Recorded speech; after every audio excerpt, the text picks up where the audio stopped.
kde tiene spia, kde vietor šepká mená bez mena.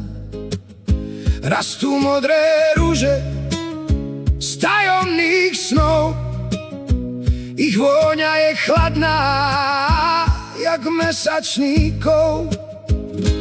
Tam chodí chlapec s očami z mly, modré jak nebo, čo stracilo dni. V krokoch má ticho, v dlani má noc, skrýva sa pred svetom, pred svetlom i moc.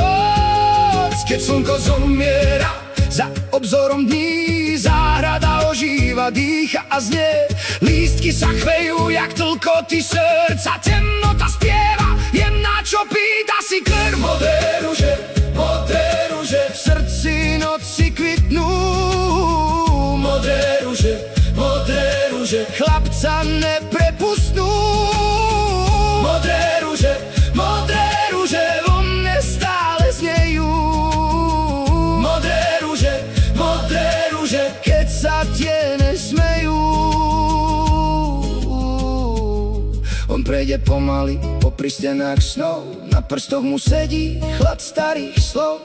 Nikoho tu nevolá, predsa vie, že záhrada dýcha, len keď on príde.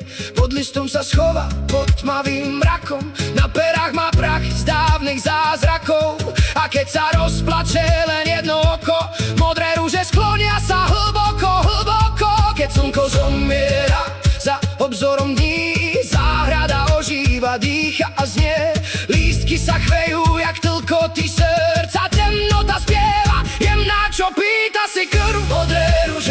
Modré ruže v srdci noci kvitnú. Modré ruže chlapca neprepustnú. Modré ruže vo mne stále znejú. Modré ruže, keď sa tiene smejú. A možno raz, keď príde deň, záhrada žasne a on zmizne len.